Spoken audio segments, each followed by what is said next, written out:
강남 3구 집값이 다시 꿈틀대고 있습니다. 송파구 아파트 매매 가격은 9주 만에 상승세로 전환되었고 강남과 서초 역시 낙폭을 절반 수준까지 줄였습니다. 다주택자를 겨냥한 정부의 부동산 시장 안정화 정책이 사실상 한계점에 도달했습니다. 오늘의 경제 이야기 시작합니다. 시장의 흐름이 바뀐 가장 직접적인 원인은 급매물 소진입니다. 올해 1월 말 정부는 다주택자 양도소득세 중과 유예 종료 방침을 발표했습니다.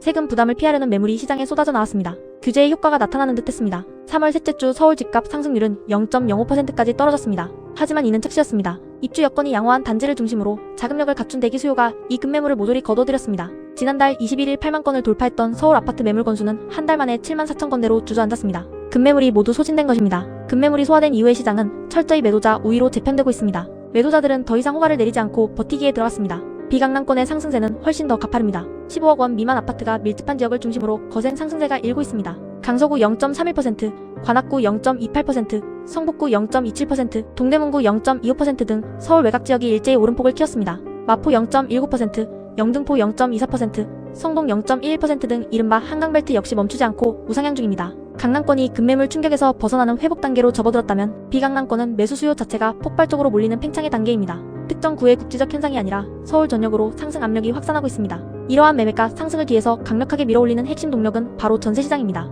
서울 아파트 전세값 상승률은 이번 주 0.22%를 기록했습니다. 2019년 12월 이후 가장 높은 수치입니다. 임차 시장의 공급이 턱없이 부족합니다. 학군지와 역세권 등 선호도가 높은 입지에서는 부르는 게 값이 될 정도로 전세 품귀 현상이 심각합니다. 전월세 매물을 구하지 못한 세입자들은 결국 매수로 돌아섭니다. 실수요가 투자 수요와 결합하며 매매 가격을 밀어올리는 강력한 연쇄 작용이 일어나고 있습니다. 서울의 높은 진입 장벽과 전세난은 수도권 외곽으로 수요를 튕겨냅니다. 풍선 효과입니다. 상대적으로 덜 오른 지역을 찾아 가격 차이를 메우려는 키 맞추기 현상이 경기도 전역에서 발생하고 있습니다. 화성 동탄은 한 주 만에 0.20%에서 0.41%로 2배 이상 뛰어올랐습니다. 광명시 0.34%, 수원 영통구 0.31%, 안양, 동안구 0.28% 등 서울과 인접한 경기 핵심 지역들도 일제히 강세입니다. 서울 외곽 지역의 아파트값이 15억 원에 근접하자 대출 여력이 미치는 수도권으로 매수세가 대거 이동하고 있습니다. 당장 5월과 6월에도 완만한 상승 흐름이 예상됩니다. 지정학적 리스크와 정책 변동성이 존재하지만 바닥을 확인한 시장이 큰 폭으로 하락할 가능성은 희박합니다. 매물은 잠기고 대기 수요는 꾸준합니다. 거래 회복 속도는 다소 더딜 수 있으나 가격의 방향성은 이미 우상향을 가리키고 있습니다. 하반기 부동산 시장의 운명을 깔을 최대 분수령으로 오는 7월로 예정된 세제 개편이 꼽힙니다. 시장의 모든 눈이 이곳에 쏠려 있습니다. 정치권 일각에서는 1주택자에 대한 장기 보유 특별공제 혜택 축소 가능성이 거론됩니다. 세금 압박으로 부동산 시장의 매물 출회를 인위적으로 유도하겠다는 의도입니다. 만약 보유세가 오르거나 세금 공제 혜택이 줄어든다면 세제 개편안 시행 직전 고가 주택을 중심으로 한 차례 절세 매물이 쏟아질 가능성이 있습니다. 하지만 세제 강화의 역풍을 경계해야 합니다. 정부의 의도와 시장의 반응은 늘 엇갈렸습니다. 보유세가 인상되면 집주인들은 늘어난 세금 부담을 고스란히 전월세 가격에 전가할 것입니다. 가뜩이나 품귀 현상으로 0.22%씩 치솟고 있는 전셋값에 기름을 붓는 격입니다. 전셋값이 오르면 이는 다시 갭투자 수요를 자극하고 매매 가격 상승 압력으로 작용합니다.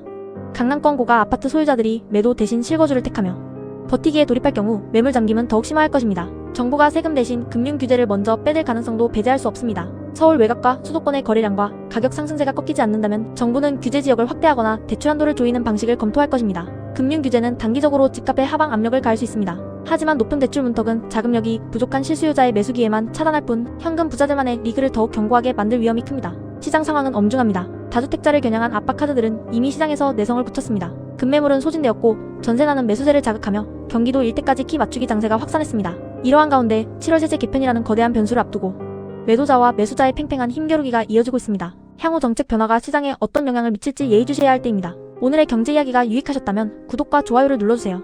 저희는 내일도 여러분이 꼭 알아야 할 경제 이야기로 찾아뵙겠습니다. 시청해주셔서 감사합니다.